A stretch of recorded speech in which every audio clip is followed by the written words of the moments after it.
ज्ञान मंथन में आप सभी का हार्दिक अभिनंदन करते हैं। और दोस्तों, आज हम आपको अपने इस वीडियो में बतला रहे हैं भगवान भोलेनाथ का नाम कैसे नीलकंठ पड़ा। आज बता रहे हैं आपको इसकी संपूर्ण कथा के बारे में। तो चलिए शुरू करते हैं। दोस्तों, एक बार दुर्वासा ऋषि अपने शिष्यों के साथ शिव जी के दर्शन के लिए जा रहे थे। मार्ग में उन्हें देवराज इंद्र मिले। इंद्र ने दुर्वासा ऋषि और उनके शिष्यों को विनम्रता पूर्वक प्रणाम किया। तब दुर्वासा ऋषि ने इंद्र को आशीर्वाद देकर भगवान विष्णु का पारिजात पुष्प प्रदान किया। इंद्रासन के गर्भ में चूर इंद्र ने उस पुष्प को अपने ऐरावत हाथी के मस्तक पर रख दिया। उस पुष्प का स्पर्श होते ही ऐरावत सहसा भगवान विष्णु के समान तेजस्वी हो गया। उसने इंद्र का परित्याग कर दिया और दिव्य पुष्प को कुचलते हुए वन की ओर चला गया। इंद्र द्वारा भगवान विष्णु के दिव्य पुष्प को तिरस्कार होते देखकर दुर्वासा ऋषि के क्रोध की सीमा न रही। उन्होंने देवराज इंद्र को वैभव अर्थात लक्ष्मी से हीन हो जाने का श्राप दे दिया।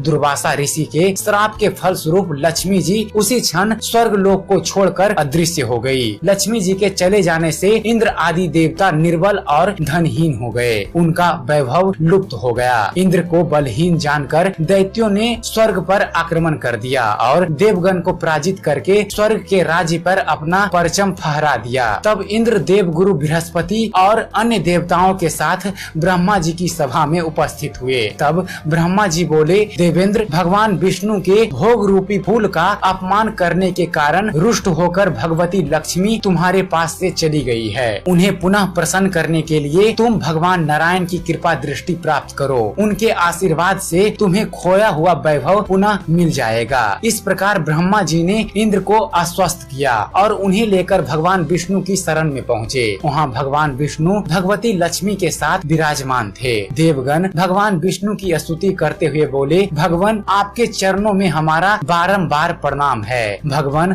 हम सब जिस उद्देश्य से आपकी शरण में आए हैं, कृपा करके आप उसे पूरा कीजिए। दुर्वासा ऋषि के श्राप के कारण माता लक्ष्मी हमसे रूठ गई हैं और दैत्यों ने हमें पराजित कर स्वर्ग पर अधिकार कर लिया है। अब हम आपकी शरण में हैं, हमारी रक्षा कीजिए। भगवान विष्णु त्रिकालदर्शी थे। वे पल भर में ही देवताओं के मन की बात जान गए। तब वे देवगण से अपने वैभव लौटाने के लिए दानवों से दोस्ती कर उनके साथ मिलकर समुद्र मंथन करने को बोले। उन्होंने समुद्र की गहराइयों में छिपे अमृत के कलश और मणि रत्नों के बारे में भी बताया। उसे पाने से वे सभी फिर से वैभवशाली हो जाएंगे। भगवान विष्णु के कहे अनुसार इंद्र सहित सभी देवताओं दैत्यराज बाली के पास संधि का प्रस्ताव लेकर गए और उन्हें अमृत के बारे में बताकर समुद्र मंथन के लिए उन सबको तैयार कर लिया। समुद्र मंथन के लिए समुद्र में मंद्राचन को स्थापित कर वासुकी नाग को रस्सी बनाया गया। तत्पश्चात दोनों पक्ष अमृत प्राप्ति के लिए समुद्र मंथन करने लगे।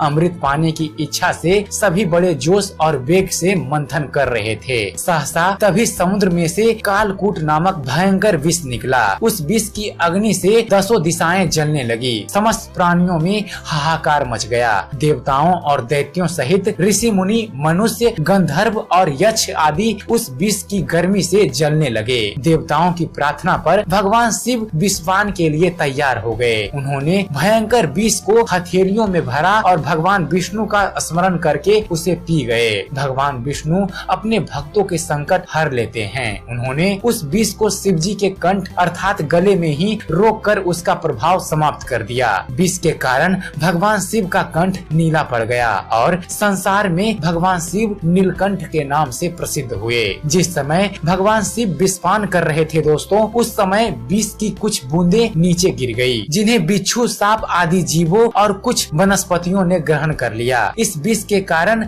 वे विषैले हो गए। विष के प्रभाव समाप्त होने पर सभी देवगण भगवान शिव की जय जयकार करने लगे। इसके बाद समुद्र से कामधेनु अर्थात गाय प्रकट हुई। वह यज्ञ, हवन आदि सामग्री उत्पन्न करने वाली थी, अतः उसे ऋषि मुनियों ने ग्रहण किया। उसके बाद उच्च श्रवा नामक 7 मुखों वाला एक अश्व निकला। वह चंद्रमा के समान श्वेत वर्ण का था। उसकी सुंदरता से प्रभावित होकर उसे दैत्यराज बाली ने ग्रहण कर लिया। समुद्र से श्वेत वर्ण का ऐरावत निकला। उसे अपना वाहन बनाने के लिए इंद्र ने ग्रहण कर लिया। इसके बाद कौस्तुभ नामक मणि प्रकट हुई। उसे भगवान श्री विष्णु ने धारण किया। समुद्र मंथन से कल्प वृक्ष तथा अनेक सुंदर अप्सराएं भी प्रकट हुई। इसके बाद ऐश्वर्य और और भोगों की देवी लक्ष्मी प्रकट हुई। वे भगवान विष्णु की नित्य शक्ति हैं। देवी लक्ष्मी समुद्र की पुत्री के रूप में उत्पन्न हुई थी। उन्होंने प्रकट होते ही भगवान विष्णु को वरमाला डालकर पति रूप में स्वीकार कर लिया। अंत में समुद्र से एक दिव्य पुरुष प्रकट हुए। दिव्य वस्त्र आभूषण से सुशोभित ये दिव्य पुरुष श्री विष्णु के अंशावतार और आयुर्वेद के प्रवर्तक वैद्य धन्वंतरी थे।